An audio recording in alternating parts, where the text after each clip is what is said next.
हाय, मी संजना रेसिपीजमध्ये तुमचं सगळ्यांचं स्वागत करते। आज आपल्याला एकदम कमी वेळेत आणि कमी साहित्यामध्ये पण अतिशय चविष्ट भन्नाट अशी भरली भेंडी कशी बनवायची हे बघायचं आहे। रेसिपी अतिशय सोपी आहे आणि खायला खूप छान लागते, तर रेसिपी तुम्ही शेवटपर्यंत जरूर बघा। चला तर पटकन रेसिपीला सुरुवात करूयात। इथे मी 250 ग्रॅम इतकी भेंडी घेतलेली आहे, स्वच्छ धुवून त्याला कोरडी करून घेतलेली आहेत। आता आपल्याला याला कट करून घ्यायचे आहे, तर मी तुम्हाला दाखवते सुरुवातीला। तर या पद्धतीने बघा कट करायचे आहे। या पद्धतीने सगळे भेंडी आपल्याला कट करून घ्यायचे आहेत। आता आपल्याला मसाला देखील तयार करायचा आहे, तर गॅसवरती मी कढई ठेवलेली आहे। कढईमध्ये छोटी अर्धी वाटी शेंगदाणे घालायचे आहेत। शेंगदाणे थोडेसे करपूस असे भाजून घेऊयात। शेंगदाणे भाजल्यानंतर याच्यामध्ये आपल्याला पुढचे मसाले घालायचे आहेत। तर 2 चमचे इतकं मी धने घेतलेले आहेत, ते देखील घालायचे आहेत। 2 चमचे इतके मी पांढरे तीळ सुद्धा घालणार आहे, तिळामुळे भाजीला खूप छान टेस्ट येते।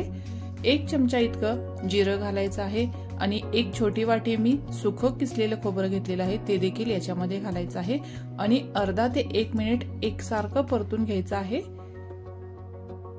थोडासा गोल्डन कलर आला की हे आपल्याला काढून घ्यायचं आहे। तर अर्धा मिनिटात होऊन जातं, हे छान असं फ्राय होतं। फक्त एकसारखं परतत राहायचं, म्हणजे जिरं किंवा तीळ आपले करपणार नाहीत। लो फ्लेम वरतीच हे मसाले आपल्याला फ्राय करायचे आहेत। आता मसाले भाजल्यानंतर थोडंसं थंड करून घ्यायचं आणि मिक्सरच्या भांड्यामध्ये घालून हे आपण बारीक करून घेणार आहोत। आता हा बारीक करून घेतलेला मसाला आपल्याला एका प्लेटमध्ये काढायचा आहे। याच्यामध्ये आपल्याला पुढचे मसाले ऍड करायचे आहेत। अगदी थोडंसं हळद घालणार आहे आणि 1 मोठा चमचा लाल तिखट घालणार आहे।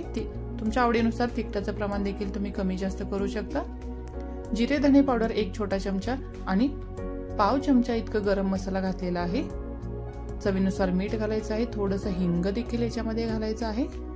आता हे सगळं व्यवस्थित तुम्ही एकत्र मिक्स करून घ्यायचं आहे। तुम्हाला आवडत असेल तर तुम्ही याच्यामध्ये 1 छोटा अर्धा चमचा इतकं आमचूर पावडर देखील घालू शकता। मसाला मिक्स करून रेडी आहे आणि इकडे भेंडी सुद्धा कट करून ठेवलेली आहे। तर व्हिडिओमध्ये दाखवल्याप्रमाणे या पद्धतीनं आपण कट केलेल्या भागामध्ये हा मसाला भरून घ्यायचा आहे। तर मी इथे बिलकुल लसणाचा वापर केलेला नाहीये। जर तुम्हाला लसूण घालायचं असेल तर आपण ज्यावेळी मसाले मिक्सरला बारीक केले त्यावेळी तुम्ही लसूण घालायचं आणि तो मसाला बारीक करून घ्यायचा।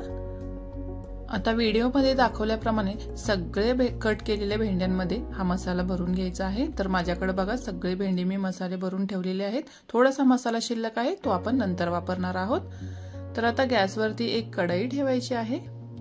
त्या कढईमध्ये 2 चमचे इतकं तेल घालायचं आहे। तेल थोडंसं जास्त वापरा, म्हणजे भाजी खूप छान होते। अर्धा चमचा इतकं जिरं घालायचं आहे। जिरं छान फुलल्यानंतर याच्यामध्ये आपल्याला भरून ठेवलेली भेंडी देखील घालायची आहे।